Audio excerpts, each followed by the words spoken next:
안녕하세요, 주부참치입니다. 드디어 제가 화이자 1000주를 모았습니다. 11월쯤 제가 화이자 500주를 적립 달성하면서 분석 영상을 올렸었고, 그때 1000주가 되면 다시 재정비해서 한 번 더 올리기로 했었는데요. 24년도 4분기 실적 발표, 그리고 25년도 가이던스가 나와서 다시 한번 분석을 진행해봤습니다. 과연 1000주를 모을 가치가 있는 종목일까요? 오늘도 끝까지 꼭 시청해주세요. 제가 영상을 올린 시기가 11월 말이었는데 현 시점 기준 주가는 정말 그대로입니다. 정말 기똥차게 똑같네요. 그 말은 안타깝게도 2달 동안 주가가 제자리라는 의미입니다. 덕분에 열심히 모을 수 있었기도 하고, 현재 제 배당률은 6.2% 정도로 최저가라고 할 수는 없지만 나름대로 무릎 아래에서는 매수했다고 생각하고 있는데요. 어쨌든 이렇게 기회를 줬다고 할 수 있지만 사실 반대로 생각해보면 다 이유가 있습니다. 오늘은 그 이유를 꼼꼼하게 살펴보겠습니다. 가장 중요한 이슈인 배당부터 한번 볼게요.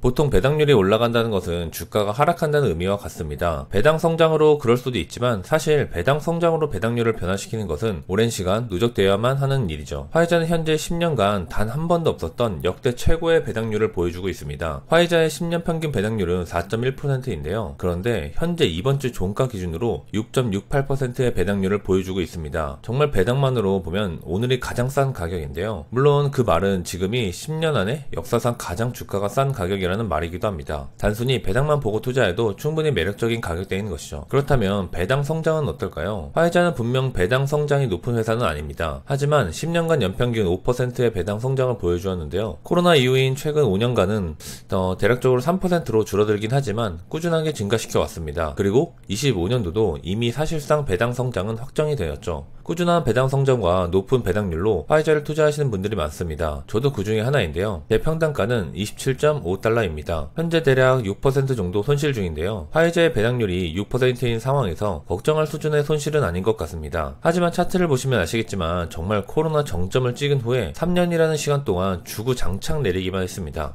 그 안에서 40불이 바닥이다, 30불이 바닥이다 하면서 줍줍을 하신 분들도 많을 텐데요. 결국 바닥은 24불이었습니다. 얼핏 삼성의 최근 모습을 보는 것 같기도 하네요. 이렇게 매력적인 배당인데도 왜 주가는 이런 것일까요? 그건 역시나 실적 때문입니다. 미국 주식은 실적이 곧 주가입니다. 24년도 전체 실적이 나와서 5년간 화이자 실적을 확인해 봤는데요. 코로나 시기 백신으로 인해서 매출이 정말 21년도는 2배 성장, 22년도에는 거기서 다시 25% 추가 성장하며 말도 안 되는 성장을 보여주었죠. 하지만 그 이후 23년도 매출이 반토막이 났습니다. 영업이익은 9%로 줄어들었네요. 물론 시즌 인수라는 여러가지 비용 이슈들이 있었지만 어쨌든 투자자 입장에서는 이제 매출이 반토막이 났고 기대감이 없어진 상태에서 이 당시 비만약이 화제가 되면서 화이자도 비만약 개발을 진행했지만 최종 임상 실패로 이어지면서 마지막 남은 기대감도 사라지고 주가는 정말 지옥으로 향했습니다. 그래도 24년도는 고무적으로 매출이 코로나 전으로 회복했고 영업이익도 예년 수준으로 회복했는데요. 현재 24년 기준 화이자의 영업이익률은 26%입니다. 경쟁사들을 확인하니까 전부 30%가 넘는 것을 확인해 볼 수 있었는데요. 아직 갈 길이 멀어 보이긴 합니다. 이렇게 24년도 실적 자체는 좋게 나왔지만 이날 실적 발표 전 주가가 올랐다가 마지막엔 다 빠져버렸는데요.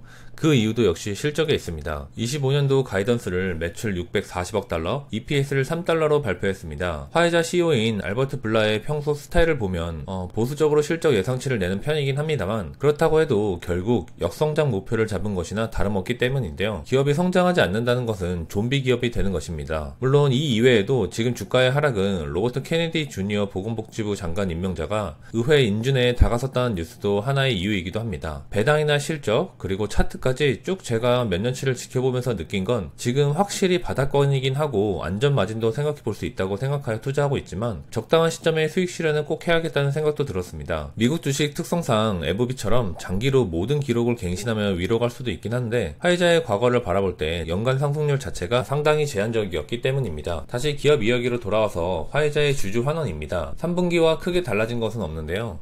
부채 감소를 위해서 끝없이 노력하고 있고 그 외에는 배당을 잘 주겠다 정도입니다. 24년도에 자사주 매입 소각이 없었는데 25년도도 없다고 발표하여 지속적으로 부채 감소에 힘을 쓰겠다고 발표하였습니다. 이 부분은 그때도 말을 했지만 아쉬운 부분이긴 한데 어쨌든 지금 상황에서 다행인 건 배당 삭감은 걱정하지 않아도 될 것 같습니다.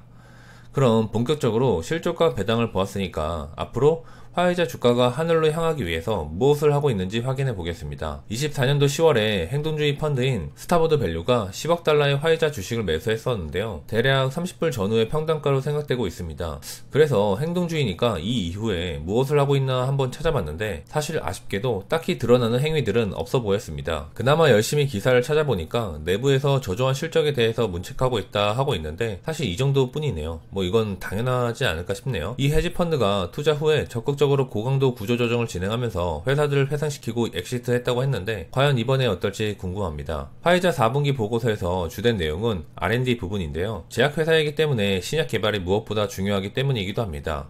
그 신약 개발을 위해서 연구 개발은 필수이기 때문이죠. 4개의 대표 카테고리로 나눠서 종양학, 이거는 암에 대한 학문입니다. 백신, 내과학, 염증 및 면역학으로 나눠서 연구개발 부서를 세분화하고 신제품 개발에 박차를 가하겠다고 하는 건데요. 지금 화이자가 저평가받고 있는 가장 큰 이유는 25년도에서 30년 사이 특허 만료로 인한 170억 달러의 매출 손실을 예상하고 있는 시점에서 그걸 극복할 만한 대체 신약이 없기 때문입니다. 하지만 화이자 자체는 자신하고 있는데요. FDA 승인 수와 신약 성공률, 그리고 신약 출시 시점 등 모든 것들을 타 회사보다 빠르게 그리고 많이 진행하고 있다고 자신있게 말하고 있습니다. 확인해보니까 임상 3상이 완료된 건이 3건이 있더군요. 다만 의약품이나 최근 매출들을 보면 시젠 인수 덕분이기도 하지만 화이자가 종양학 발전이 크게 향상되고 있다고 생각이 들었습니다. 화이자의 카테고리 매출을 혹시 아시나요? 제약회사다 보니까 사실 약의 이름도 너무 어렵고 이게 어디에 쓰인지도 모르는 부분이 많긴 해서 접근이 조금 어려운 것 같습니다. 현재 화이자의 단일 카테고리 의약에서 가장 높은 매출을 기록하고 있는 것은 엘리퀴스입니다. 항응고제인데요. 가끔씩 흉부외과 드라마 보면 와파린이란 말을 쓰잖아요. 그 와파린과 비슷한 효과라고 하네요. 그리고 빈다켈과 너텍 오디티가 있습니다. 24년 연초에 CEO 인터뷰에서 알버트 블러가 특허로 만료되는 170억 달러를 신제품 개발로 200억 달러 이상 올리겠다고 하였는데 너텍 오디티도 바이오 헤븐 인수 효과로 M&A를 제외한 순수 현재 운영 중인 카테고리에서는 신제품으로 효과를 내고 있는 것은 보이지 않고 있습니다. 게다가 최고이자 최대 매출의 효자인 엘리퀴스는 26년 특허가 만료됩니다. 현재 매출의 비중이 24년도 기준 12%나 차지하는 것인데 이 말은 반대로 12%의 매출이 날아갈 수 있다는 리스크가 되기도 합니다.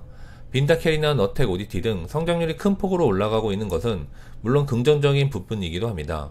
제품별로 확인해 볼게요. 확실히 시젠 인수는 효과적이긴 했습니다. 시젠 인수로 매출에서도 두각을 나타내기 시작했는데요. ADC는 차세대 표적 항암제라고 보시면 되는데 미국의 총 12개의 ADC 항암제가 FDA 승인을 받았는데 그중 시젠이 4개를 보유하고 있습니다. 참고로 많이 헷갈려 하시는데 이 시젠이 우리나라 시젠이 아닙니다. 파드세브의 매출이 24년도 15억 달러로 매출 비중 2.5%로 단번에 치고 올라왔습니다. 25년도 성장이 기대되고 있고 차세대 화이자의 주력 상품이 될 것 같네요. 화이자의 4건의 중대 M&A를 진행했었는데 그중 시젠의 파드세브와 바이오 헤븐의 너텍 오디티는 성공적으로 안착한 것 같습니다. 다만 옥스브리타는 전년비 38% 역성장으로 테라피틱스 인수 효과를 제대로 보지 못했네요. 제가 각 연도별 제품이 언제 특허 만료가 되나 찾아봤지만 전부 나오지는 않아서 주요한 약들을 보면 임랩스와 엑스탄디가 27년 특허 만료가 된다고 합니다. 전장에서 설명드렸듯이 엘리퀴스는 26년이죠. 매출을 보시면 아시겠지만 이 두 가지 제품도 매출 비중이 상당한 것입니다. 지금 찾은 3가지의 특허 만료만 봐도 매출 비중이 20%나 됩니다. 이 특허 만료로 잃는 것을 시젠과 바이오 헤븐 인수 효과로 충당하지 못하면 주가는 다시 나락을 가겠죠. 그래도 고무적인 건 이 두 개의 약품이 지금 폭발적으로 성장하고 있다는 것입니다. 게다가 시젠의 경우 파드세브만 있는 것이 아니기 때문에 전체 를 보면 34억 달러의 매출을 이뤘겠다고 하니까 특허 만료까지 아직 기간이 남은 상태에서 기대해 볼 수 있고 특허 만료까지 아직 기간이 남은 상태이기 때문에 충분히 시간적으로 여유는 있을 것 같습니다. 물론 특허가 만료되더라도 매출이 큰 폭 하락은 하겠지만 매출 자체가 없어지진 않겠죠. 그동안 특허로 인해 높은 가격을 받아왔던 것을 포기해야겠지만 매출 자체가 전체가 없어지진 않을 것입니다. 비아그라도 이미 많은 유사품이 나왔지만 화이자도 아직 판매를 하고 있으니까요. 어쨌든 결론적으로 이 3대 제품의 매출 비중이 크기 때문에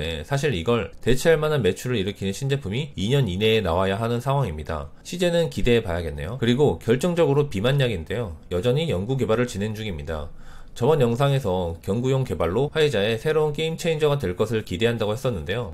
지금 보면 임상 1단계입니다. 의미를 보여주기 힘든 단계죠. 이미 일라일리나 노보노는 계속 연구 개발을 진행하고 있고 투자도 늘린다고 하고 있는데 이미 매출이 늘어나고 있는데 너무 늦어버린 것 같다는 생각이 강하게 들었습니다. 비만약 자체에 대해서는 큰 기대를 하면 안 될 것 같은데요. 정말 나온다고 해도 일라일리의 점유율을 넘볼 만한 의미 있는 성장을 보여주지 못한다면 큰 이슈는 되지 못할 것 같습니다. 주가 예측입니다. 목표 목표가나 저가에 대한 것은 아직도 변함이 없는데요. 정말 똑같네요. 이번에는 단순히 전문가 예상 주가를 보기보다 그에 더해서 추가적인 분석을 해보았는데 결국 화이자의 주가가 이렇게 저가인 건 특허 만료 이슈가 가장 큰 부분인데 이 부분을 직접 반영해서 예상 주가를 계산해 보았습니다. 24년도의 화이자의 EPS는 3.11달러인데요. 그럼 24년도 종가 기준으로 보면 PER은 11.7배가 됩니다. 그 기준으로 25년도 예상 EPS인 3달러와 현재 주가를 계산해보면 똑같은 11.7배인데요. 화이자의 PER을 11.7배로 주고 현재 25년도 예상 EPS인 3달러를 20% 삭감하여 PER을 곱하면 적정 주가는 28불이 나옵니다. 그런데 20% 매출 삭감이 사실 25년도에 이루어지는 것은 아니죠. 만약에 그대로 유지돼서 3.0이 된다면 11.7배를 기준으로 잡으면 35.1불이 됩니다. 25년도 매출 삭감이 되는 것은 아니기 때문에 결국 보수적으로 3.0이 나온다고 해도 화이자의 적정 주가는 35불은 되는 것이죠. 25년도 1차 목표 주가가 되겠습니다. 다만 긍정 회로를 돌려보면 보통 제약업계 평균 PER은 18배입니다. 여기서도 다시 보수적으로 봐서 15배를 본다면 화이자는 3.0의 EPS라도 적정 주가는 45불이 됩니다. 제 2차 목표가이자 최종 목표가입니다. 최종 결론입니다. 이제 1000주를 모았으니까 더 매수보단 지켜볼 생각인데요. 믿고 기다려 봐야죠. 그리고 그 믿음을 위해서 이렇게 기업 분석을 진행하는 것입니다. 일단 배당 쪽은 걱정이 없어 보이긴 합니다. 많은 분들은 배당 삭감에 대한 걱정을 하시는데 화이자는 지금까지 금융위기 시점 딱 한 번 배당 삭감 이후에 매년 그리고 꾸준하게 배당금을 증가시켜 왔습니다. 다만 계속해서 따라다니는 특허 만료로 인한 매출 손실은 화이자의 큰 리스크입니다. 24년도 자체만 보면 가능성을 보여주는 신제품들이 보이긴 했는데 그걸 해칭하고 더 클 수 있을지는 사실 아직 미지수죠. 이래나 저래나 주가는 바닥인 건 맞는 것 같은데 과연 주가를 단단히 세워 하늘로 향할 수 있을지 기다려 보겠습니다. 오늘은 화이자 1000주 적립 기념 기업 분석을 진행해 보았습니다. 도움이 되셨다면 구독과 좋아요 부탁드립니다. 감사합니다.